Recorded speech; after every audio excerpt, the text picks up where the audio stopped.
দিয়েছেন, তারাকতু ফীকুম আমরাইন লান তাদিল্লু মা তামাসসাকতুম বিহিমা কিতাবাল্লাহি ওয়া সুন্নাতা রাসূলি। ও দুনিয়াবাসী, আমি দুনিয়া থেকে বিদায় নিচ্ছি, তোমাদের জন্য রেখে গেলাম আল্লাহর কোরআন আর আমার সুন্নাহ।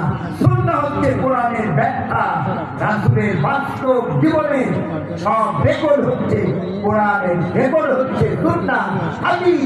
এই কোরআন আর হাদিস যদি আমরা আঁকড়ে ধরতে পারি, আল্লাহ রাসূল নিশ্চয়তা দিলেন তোমরা পথ ছাড়া হবে না। আমার ভাইরা, আসুন আসুন আমরা কোরআনের পথ ধরি, আমরা রসুলের পথ ধরি। তার পিছনে দৌড়াই আমরা। আরে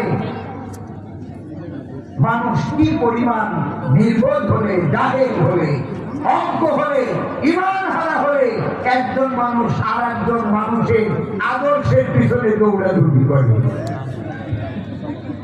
তুমি কার পিছনে চলো? যার পিছনে আমরা দৌড়াই, যার পিছনে মানুষ দৌড়ায়, তাদের নিজেদেরই তো অবস্থা খারাপ।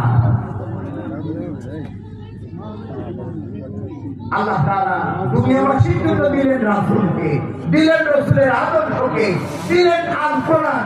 সেই কোরআন ছেড়ে, রসুলের আদর্শ ছেড়ে আজকে আমরা দুনিয়ার সাধারণ মানুষদেরকে, তাদেরকে নেতা মানি, নেত্রী মানি, তাদের আদর্শ কায়েমের জন্য, আদর্শ বাস্তবায়নের জন্য অনেকে তো জীবন দিতে রাজি হয়ে যায়।